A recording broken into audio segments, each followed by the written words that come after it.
cut in mid-sentence in a conversation, and then the guest like, so when did we start? Like, oh, we started like 10 minutes ago. I like that. I like that, but I like that when the producer's like, you guys got to start talking and wrapping it up because you guys are talking too much. All right. Producer too. No, I don't want to be the producer. That's too much pressure. I'm- I feel like Eddie should be the producer there you from go. like afar. All right, hey y'all, welcome to Lakers Therapy for Saturday, February 11th.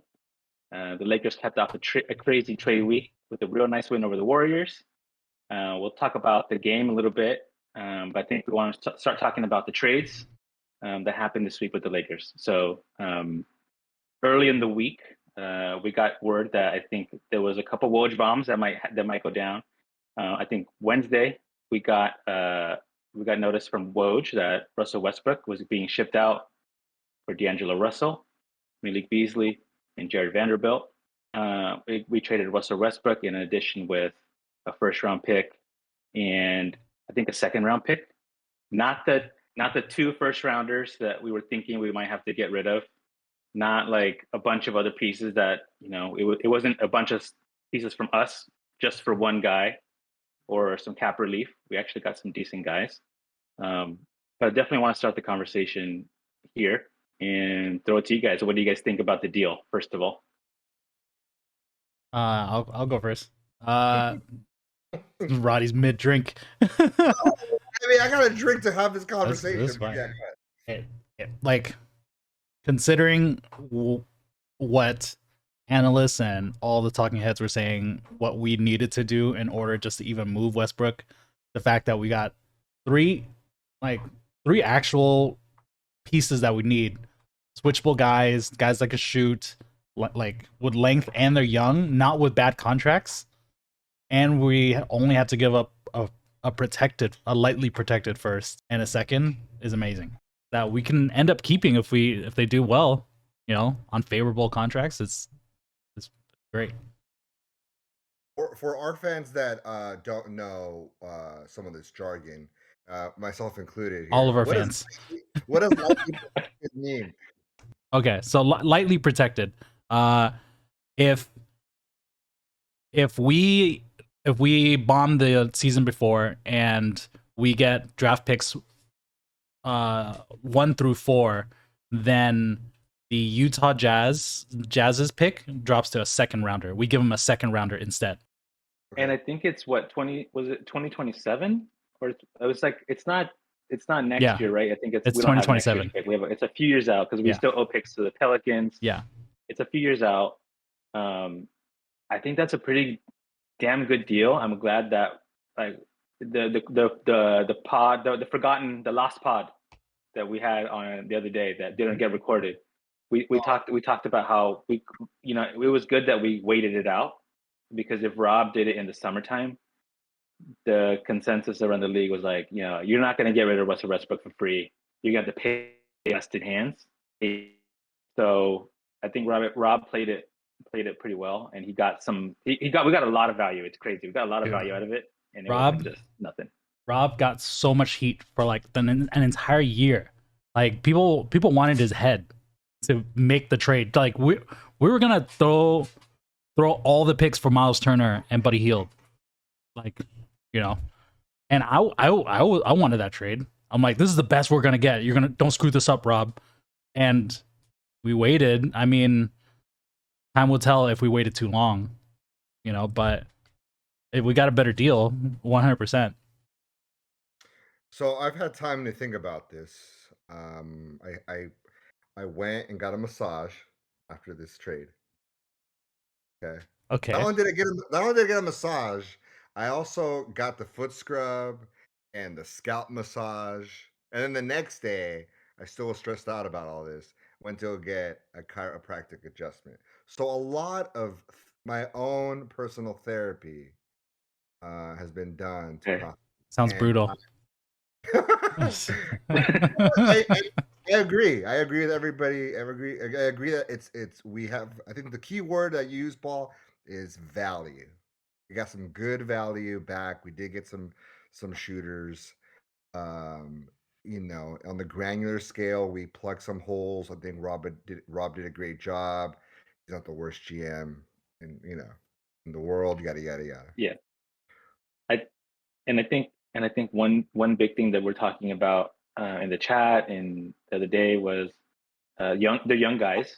So while we gave up some picks, we actually get some young guys in return that they were probably highly valued also in the draft when they got taken. And I think the way that it's been, I think Rob had a conference the other day and he mentioned like this is kind of our pre-agency. And he says like this is our pre-agency for next year. We can definitely try to get this is going to set us up nicely for this year, but now we're not stuck with a bunch of minimum guys for next year that we'll see. We don't know what's going to happen. We have all these guys kind of like we have their rights for next year. If they play well this year, we can sign them again. And if not, we get that salary cap back, or we can trade them, signing trades. We have a lot of more options now, which I think is nice. Yeah, I mean, being an above the cap team is something that we haven't had since like the bubble year, right? When we had like still had some young guys, we had some vets that we had on like holdovers, and we were able to push the salaries more. The last few years, we had to sign new guys to minimum contracts, and like you don't have those rights, and we just had like handcuffs on. And there was a couple deals that could have happened. Like I think the Kyrie deal happened early in the week, and it put less pressure on us to kind of make that happen, which I think was great. Like the Mavericks probably overpaid for Kyrie, but the Nets wanted so much from us that it was not going to be. Yeah. It was not going to work. No one was going to be happy. Kyrie could still walk at the end of the season if it didn't work out and it bombed. Yeah. The other trades that could have happened, I think, there was a lot of talk about maybe DeMar DeRozan. And those are the positions that I don't think we wanted to get. We didn't want to feel like another veteran guy just for LeBron to try to win a title. I think at least there's a little bit more of versatility and flexibility with this group. Yeah, I mean, I like this, this parallel to the Laker Film Crew or review. Shout out to them. But the bigger picture, does it move us in the standings this year? And I will say before I get into the standings, it kind of bleeds into the game today. Like I thought it was good. Yeah, good value. Okay, we got some good players back. But then when you drop Durant into not only the conference but the division, it's just like, oh man, it really sucked the wind out of my sails here. I do think that the Suns are definitely going to be one of the ones to watch out for because of KD, Devin Booker. They still have Ayton and they have Chris Paul. That's a pretty solid team, but they lost their depth. That's what they lost. So we'll see how that goes. But we still got LeBron. LeBron's injured right now, so we need to see. Hopefully, he comes back on. I think next week sometime. They said that AD. They said that his sprain is really painful. Like he's yeah. I think that's what's important to note is I think Rob kind of alluded to it. Like this might not be it. This might not happen this year because of a lot of factors. We're already way down in the standings. We're like the third to last team in the West. So it's late in the game. I think pre-agency is a nice spin. It's not gonna do a ton for us this year, but if we get into the play-in, if we get into the play-in, we have a shot. I think that's what we're looking for, just for the management from the Lakers to invest in the team because the team is playing hard, even though they're not winning games. They're actually trying out there. If it's not going to work out, then just sit LeBron. Then if you're not going to want to go for a trade, then just sit him. Yeah. Don't waste his time. Like before these trades, there was really I didn't feel hopeful, right? Because we had a bunch of guys that were going to walk out the door at the end of the season, and what we redo the whole free agency chaos again, and we sign a bunch of minimum guys. Like it's going to be the exact same market. Now that we have people like dudes we can hold on to and have some continuity, and guys that aren't learning the playbook like a week before they have to hop on the court is going to help a lot. And I think with the Suns being the new hot team, Is there any other team that you're maybe not to get too deep into the teams, but is there any other team that you're like, okay, who are the teams to beat now? Because the Warriors without Curry, and they're also pretty down in the standings, but they're still in the playoffs. They're seventh But right they're now. without Steph Curry for a month. They're Mhm. seventh.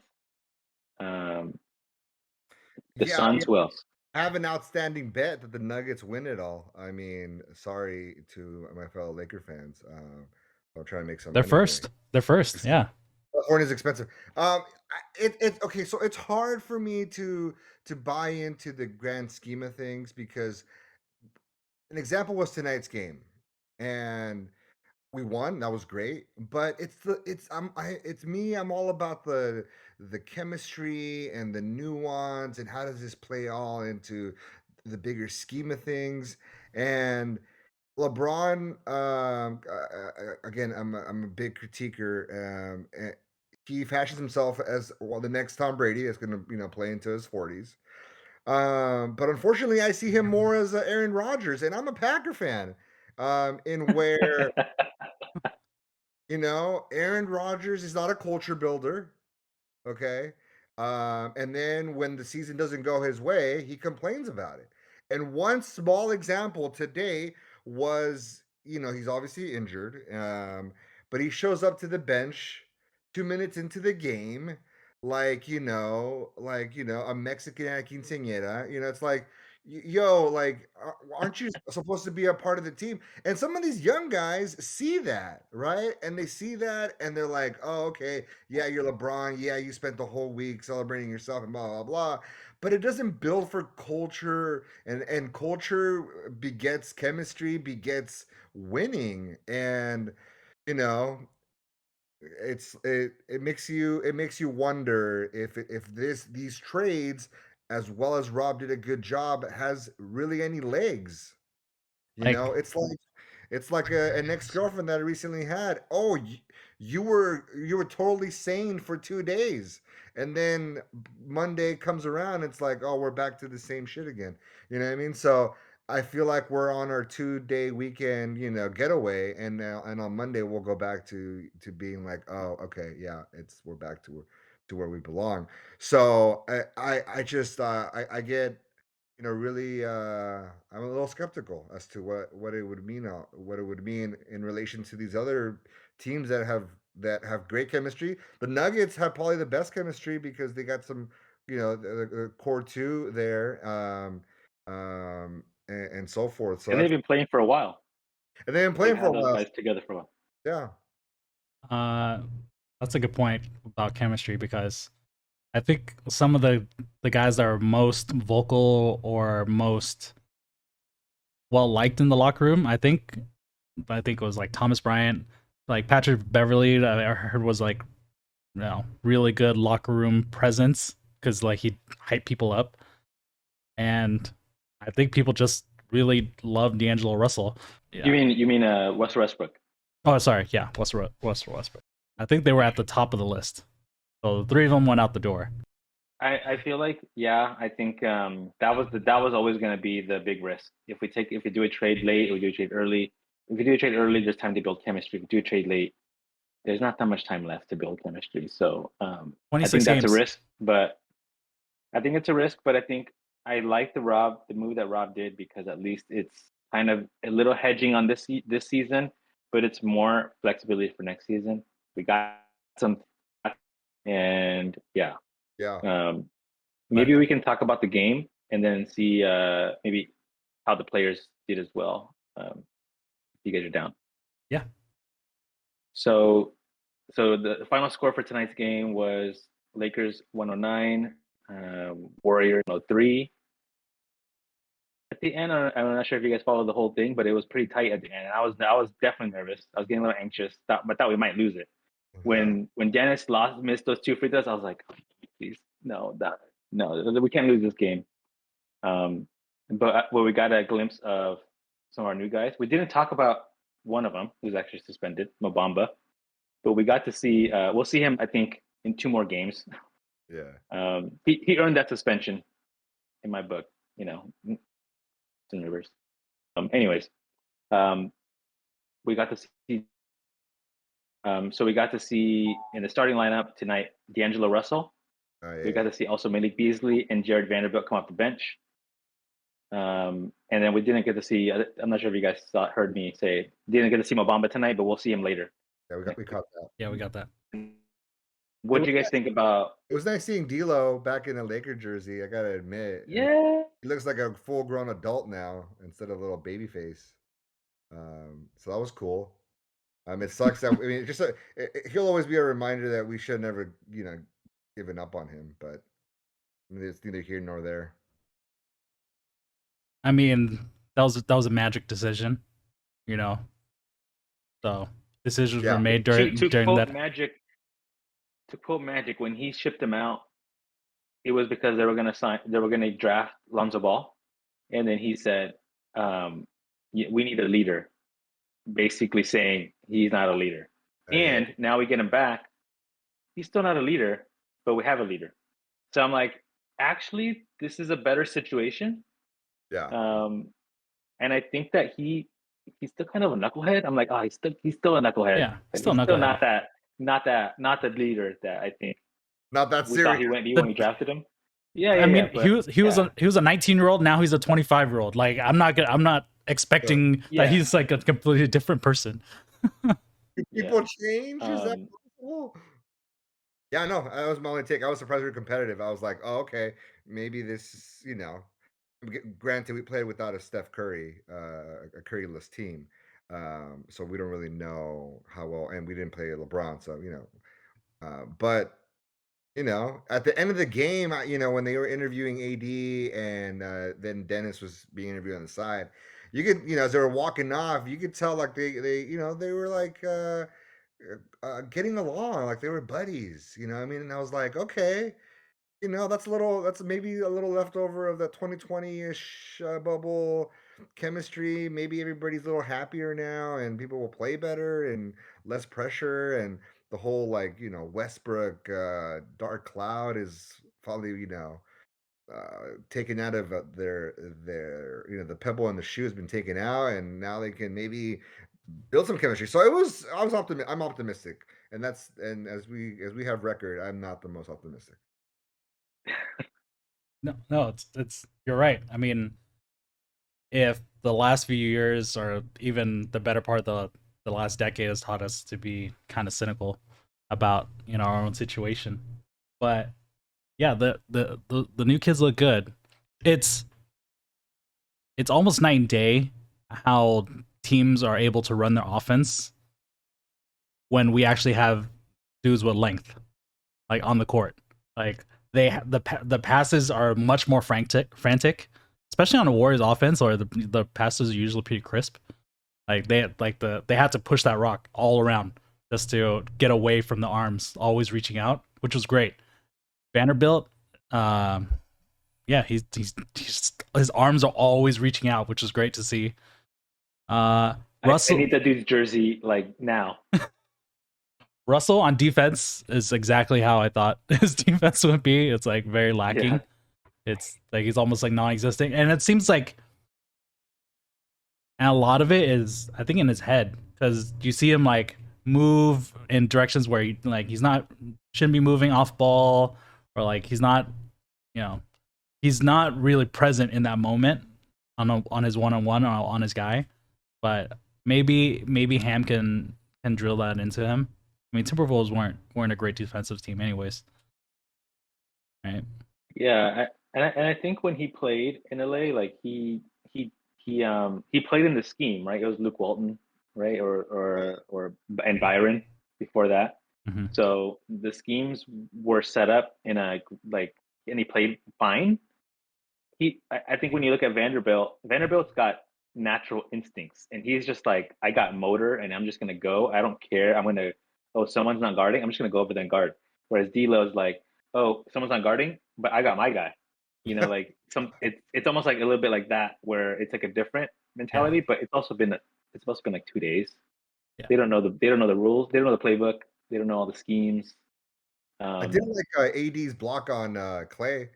I was like, oh, okay, maybe AD, is trying to show something to these guys about defense. Okay, so That was good to see. I think it's gonna help. I think AD needs to. He's gonna step up as a leader. I think he's been a leader already for this team. Like with the veterans, the veterans see AD as a leader. Like Beverly and Westbrook, they saw AD as a leader, and I think with the young guys, because now we're a young team, we're pretty young. I think that's gonna be also That's pretty nice to see. Yeah. that sounds so good to my ears. Right? Yeah. Oh, we have a young team, a young, exciting team. That like we haven't had that since since Ingram was a Laker. you know, so it Yeah. feels good to say that we have a young team. And I think with AD, so AD, like he's still not looking fully there, or I don't know if it's something going on, but he's just kind of a little bit, he's a little slower. I think once he gets his legs back, he'll be more of a scoring threat. But while he wasn't, he was good on defense. But the other guys were like running laps. Like we had Wayne and Gabriel, Vanderbilt on the court at the same time with like Malik. Malik didn't have a great. He had a terrible night, but it was just so fast, Well, and we were playing to be fair, hard. Go ahead. to be fair for Malik, he was guarded the most out of He was guarded pretty hard. yeah, like they let everyone else shoot except Malik. So Not that league. yeah, so he shot awful. It was like 0 for 6. So they shut him down. 0 for 6 from 3. Yeah. 0 for 6 from 3, 2 from 9 from total. D'Lo had a really rough start. I thought he didn't play. Yeah. He played really slow in the beginning. I think also like not sure where exactly to start from it. Hit up 6 for 12, 1 for 3 from the 3-point line, total 15 points. What I like about D'Lo is that he can make something out of nothing. There was one play towards the end of the game, you probably saw it, where he got into the lane, he got fouled, and then he like threw it up. And that's about him. I don't remember him going to the free throw line very much, though. We'll have to check to see that if he's changed his game. Was something that was like a knock on him when he was coming out of college was that he shies away from contact. He doesn't get a lot of free throws. I hope that he changes that. But at the very least, he's a fucking damn good mid range. And I want to see him also be confident from the 3, but he's giving us another scoring threat, which is nice. I didn't think I was like D'Lo and Dennis together, but that was kind of a nice like 1-2 punch there. Like you score or I score, one of us is going to score, or we're going to give it to AD Wait. at the end because they get in there and they're like throw it to the big guy. Dude, first of all, Darvin Ham still running 3 guards. Like we gave him wings. Like we gave you power forwards and centers, and you're just still running 3-point guards out there. Like, come on. To be fair, we're going up against like a bunch of guards anyway, and we got Andrew Wiggins. I mean, I'm not really too scared about Andrew Wiggins, but they can it's shoot. like Wiggins, Poole, and Thompson. We can throw some guards on those guys, Mm-hmm. but once we get to a bigger team, we play the Celtics or the Nuggets. Then we're there. We got to see. You can't play that game. You can't play that hand. That lineup is probably gonna feel like. Imagine if we played Braun at the point, Malik Beasley, Rui Hachimura, Anthony Davis, and Vanderbilt. Imagine how big that lineup is. How big is Malik? He's like 6'4", isn't he? He's 6'4". Yeah. Yeah. Yeah, he's like 6'4". Yeah. So, and on defense he would take the guard, Murray. But that's a big ass team, and they could reasonably play that, like offense and defense. Because Vanderbilt can defend 3 through 5, Malik defends 1, 2, 3. Braun 1 through 5, AD 1 through 5. So play the Blazers. Oh, go ahead. Play the Blazers next. Yeah. The Blazers are in a funk. They're not looking great right now. They were top of the table for a bit, and now they're like, they're not doing so hot now. But he had a nice game tonight. We got to win all these games going forward, because the only people below us are the Spurs and the Rockets. So every single Western Conference team we have to beat. There's no way around it. Yeah, how many games are left? Is it really half the All-Star game, like half of the season? I feel like it's a little No, bit it's past more. It's more. that, right? It's more than half. Yeah. We're like at 60 games played, right? Or Mm, not quite. I think there's like 25 games left. What? How many games in the season? 75 ish. It's not 80, Yeah, right? 25 games left. Yeah. Yeah. I just counted 25 games So exactly. yeah, we're 50 games in, and now we're like, okay, let's climb out from the bottom of the league to maybe make the play-in. It's a tall order. there's hope. There's hope now. Yeah, actually, it'll make a nice, exciting second half, right? Like we'll have something to to to strive for, as opposed to earlier this week where it just felt like the whole year has felt like see you in 2024. So we're 26 and 31. So yeah, we're 13th, right? It doesn't look good, but we're only a few games behind the Warriors. The Warriors are 28 and 28. We're Yeah. 26 and 31. There's time for us to balance that. We just need to get into the play-in. If we get into the play-in and we end up against the Nuggets or something, I don't mind my odds. I think the Nuggets are probably definitely favored, but at least we get a shot. Yeah. And we get to play them in 7 games, best in 7. Like if we were to beat like right now it's like the Pelicans and Timberwolves are like the play-ins. Those guys, we can fucking beat those guys in one. It's one game. The Timberwolves, and the Jazz are gonna start falling. They're gonna, they made their big trades, and I don't think they can hang on to their standings. They're gonna start dropping some games. The Pelicans are probably gonna stay about where they're at. I kind of think the Kings as well. Like the Kings are third. I don't think they end up third. Yeah, I don't. Maybe they don't drop that far down, but it might not help us that much. But I think, yeah, I think it's not. I'm not that confident this is gonna be the final, seeding here. Yeah, because right now the Kings, Mavs, Suns, Clippers all have 31 wins. Right. I don't see. Mm-hmm. I don't see the Mavericks and Suns dropping or winning less games than the Clippers and the Kings. So I feel like the Kings are gonna probably fall 1 or 2 places. Clippers maybe fall 1 or 2, but no, fall 1 or just stay where they are.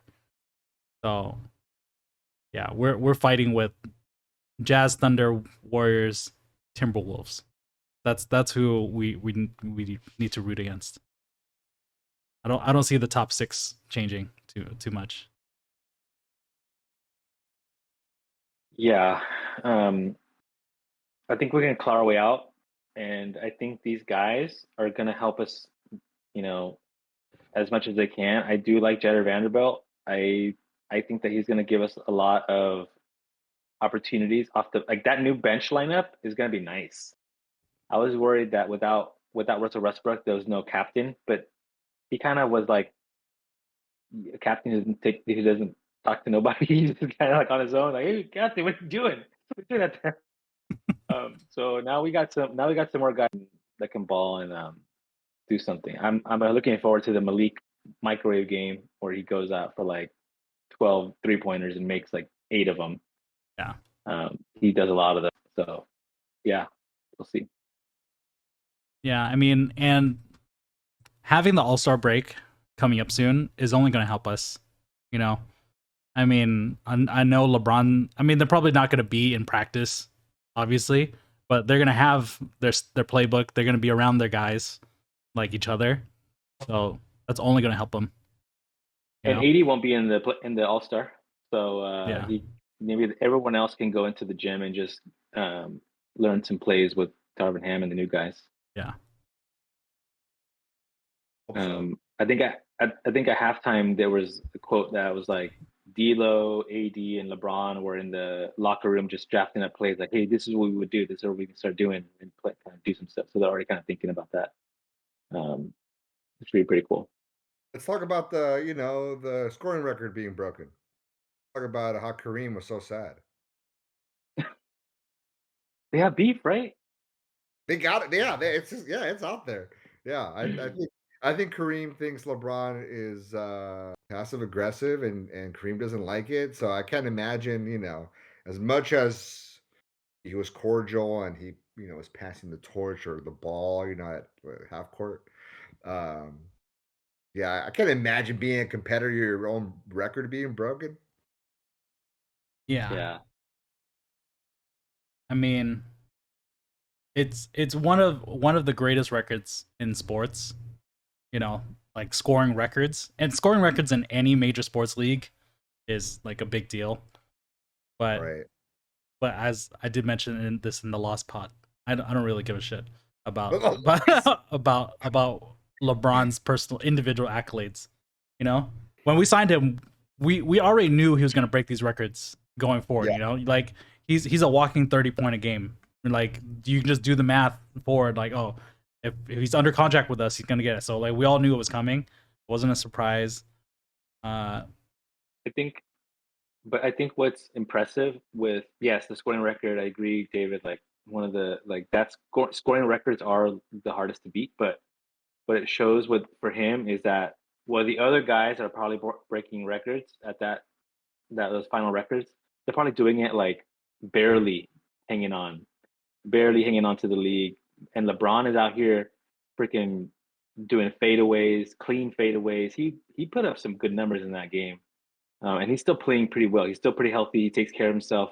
For It just sure. shows how committed he has been to his body, to his teammates, to winning. Um, I think there's other things that he could have done better in, but like he's been consistent his whole career since he came into the league. So this always bleeds into like what's the go conversation, right? But there's always so many different parameters or whatnot, and you can always take different things and place them and be like, oh, this makes for the greatest of all time.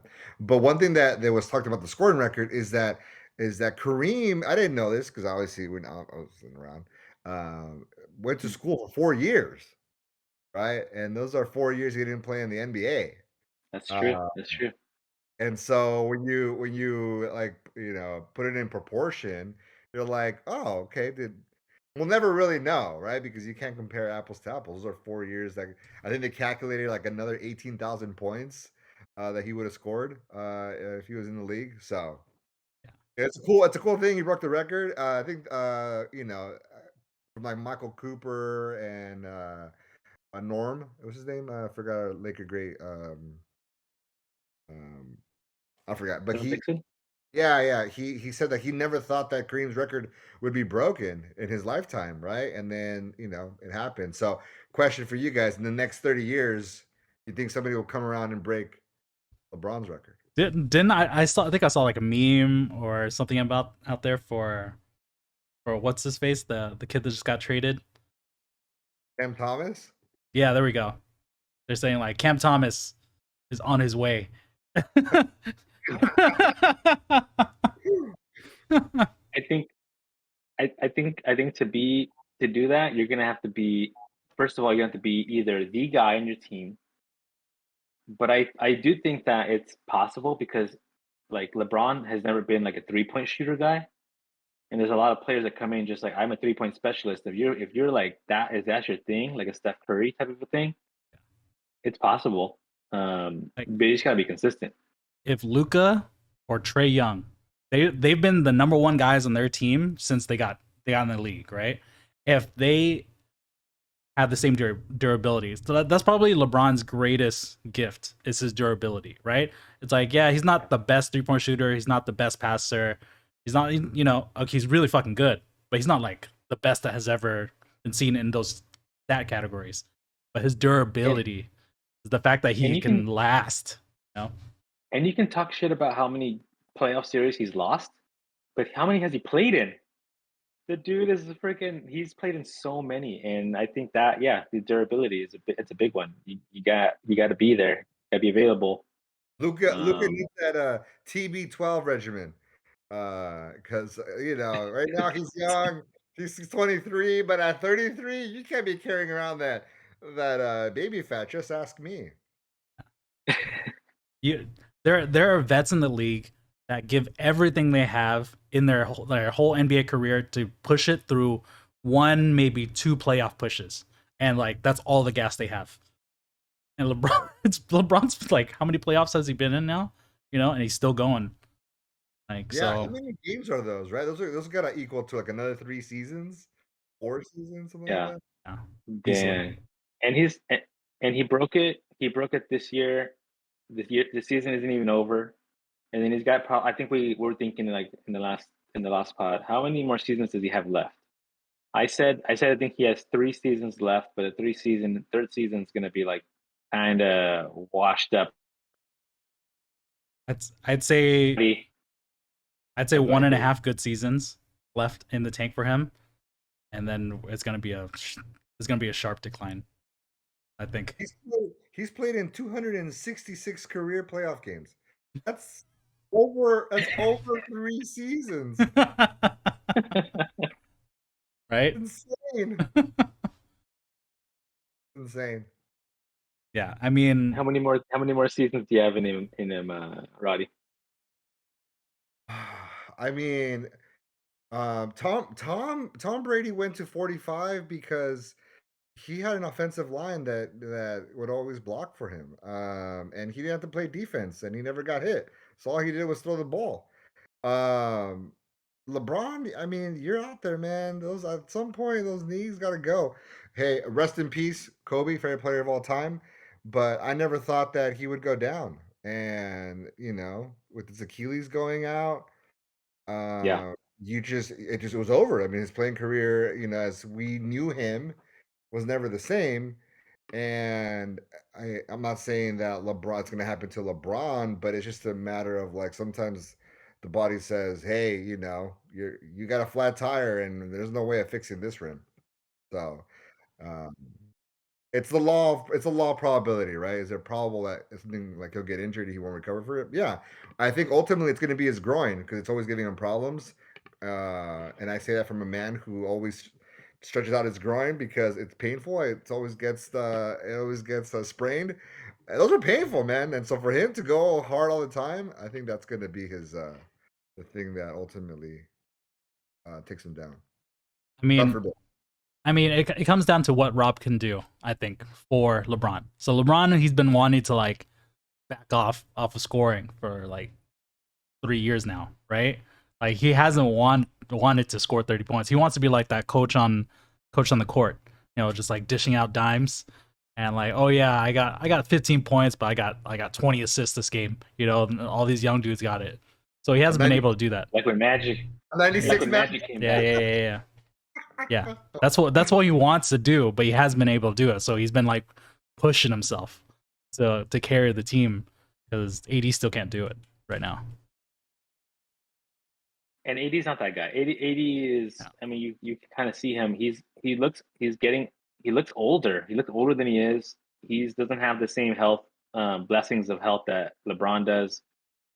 So I think he's got a few more years, but man, that guy's a machine. So Yeah. we'll see what the scoring record ends up at the end. Yeah, well, to your question too, right? I mean, Chris Paul. I mean, let's talk about how we never want him to win anything, but that guy's still playing, right? The problem with him is that he can't get past his hamstring in Game 3 of a Western Conference Finals, right? And then after that, the team loses 2 or 3 straight, and then he loses the series 4-2. And it makes me wonder, some of these injuries are they truly injuries, or is it masqueraded as as an injury because he wants to load management his days and backload them for the playoffs? Oh Right? yeah. Because that's the real thing. I mean, every team does it. We do that, like we. Yeah. I mean, nobody likes to openly say it, obviously, because that's a no. But Yeah. every team does that now. Raptors made it a thing, so now everybody needs to do it and to conserve their stars as much as they can because. I mean, you can't go into the second round and you have no stars because they're all broken. And I think what he has, similar to Kobe, when Kobe, like in his later years, he like figured out different methods to like I don't have the pop anymore. I gotta work on my turnaround jumper, my 3-point shot, whatever. He got really good at the shots that were less toll on his body, and LeBron has been doing some of that stuff. He's been doing a lot more 3-point shooting the last few years than I remember him from before. Yeah. He's got those turnaround jumpers too that Kobe kind of put his game drives selectively. He doesn't do them all game. He'll do them in the beginning. He'll do them at the end. Yeah. But he's still got those. He's still got those abilities to like. He's a big dude, so I don't want to come. I don't want him to come at me. But he's got this like ability to like do a spin move and always kind of gracefully put it in the basket. Sound like I don't know how he does it. He's in the control, and he can do it. But he's getting hit. So we'll see how much he can continue to do it. I was going to change the topic a little bit because it's obviously could be on the horizon, but Kyrie, right? Kyrie has mentioned that he wanted to come to the Lakers, didn't get his wish. They asked him about Mavs, about an extension. He's all like, "No, I'm good right now. We can talk about it later." Like he wanted to talk about the Nets, right? Because with KD, but with the Mavs, nah, you can hold off on the contract. Does he come to LA? Does he wear a Lakers uniform in the fall of 2023? I still say no. I didn't think we were gonna get the trade through for him. I mean, we came a lot closer than I thought we were gonna be able to, but I don't think he's gonna end up. We don't have the money for it, and we're kind of going in different directions. If we have a younger point guard star, you know. I was gonna say I think it's gonna depend on D'Lo, what he ends up doing this year, because if he does play, he doesn't have to be he doesn't have to be a baller. He doesn't have to end up being like, oh my god, like he's such a superstar this year, like on the Lakers. Like he doesn't have to be that. He just needs to be reliable, and when you get an open jumper, like that's all we need. I think if he can be reliable, we can sign him to a reasonable deal, and then we avoid. And I think then that forces Rob's hand a little bit. Like if LeBron is going to pressure him to go get his boy, go get Kyrie, I think Rob can say like, well, we have a good guy here and he's on a reasonable deal. This guy who can be and do all sorts of crazy like stuff. Yeah. So I think D'Lo can make a case for himself, and it can save us, I think, a little bit. But so my answer is I don't see him, and I think we see D'Lo again next year on the Lakers. I love your GM hat, man, because I think you just might have described Rob's, true psychology behind making these trades. And what he probably was thinking like 2 chess moves ahead and said, if I don't make these moves for this point guard, who we know what he can do, it'll allow me to hedge that conversation come, end of June and early July with LeBron. Paul, you're a genius. I think I've talked a lot of crap on Rob, but I think I see where he's going, and I'm like, okay, maybe we all just need to be patient, and we just had to believe in him. You didn't want to believe in him. You didn't want to believe in him. I did. Hey, Rodrigo, let me remind you that we're in the position in the standings that we are because of him. So he didn't do that great. He's not an angel. Look, he's not a saint. Look, Rob, we were so high up on Rob after not getting Kawhi and him like immediately firing back and got like all those guys like within the same night, right? And since then, it has been a steady decline of our trust in him, right? So, and it got to the point where like we just didn't think Rob had the balls to just say no point blank to LeBron anymore, right? But now I think that him and Genie have gotten to a point where they're like, look, we need to look out for the team before any of your input. So I think they're finally like he's like coming into his own, you know, like And as an there's one identity, as his identity as a GM. Sorry, go ahead. so there's one small thing with something that we talked shit on all year. It was like this is a it's a burnt office full of friends and family and everyone knows each other and all this crap.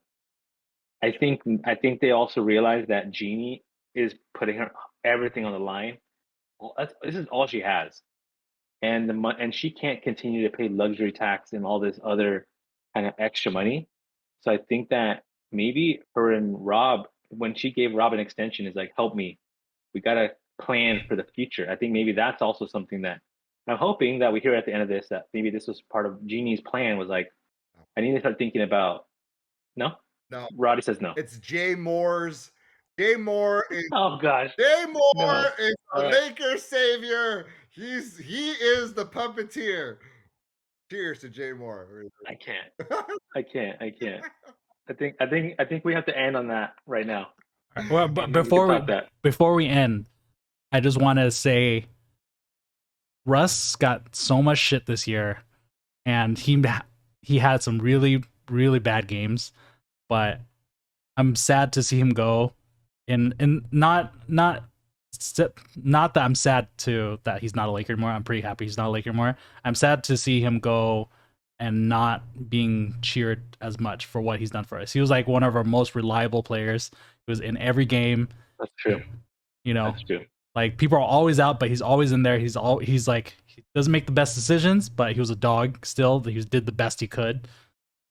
I was sad to see Thomas Bryant go. Kendrick Nunn. I'm so sad that he never really got into his own here. Yeah. And Patrick Beverley, I'd never thought I would enjoy seeing Patrick Beverley in a Lakers jersey so much. Like it was kind of awkward seeing that bringing the pack back together again with D'Lo, and then like 12 hours later he's gone. Dude, he should have known better. He should have known better. Yeah, he did. He was like, yeah, he did a little bit of like fishing for that one. He was like, I don't know, he did it on purpose. I think. Yeah, like he knew he's been in trade talks. Like, you know, with his salary, he knew that like he was on the block. So, but just like there's so many good moments, Bev. Like, you know, when like one time, which game was it? Where dude was standing over Austin Reeves and like, and Pat Bev just came in and just checked him. That was great. That he had some stupid. That was a stupid one when he got the camera and he's like, that was great. I love that and shit. I love that shit. That's some Lance Stevenson shit that I really miss. Lance Stevenson. Every other game, Patrick Beverley does something where he's just like, we gotta replay that. I'm like, dude, you can't replay every play. Coach's flag. Yeah, I mean, like, yeah, like Pat Bev and Russell Westbrook.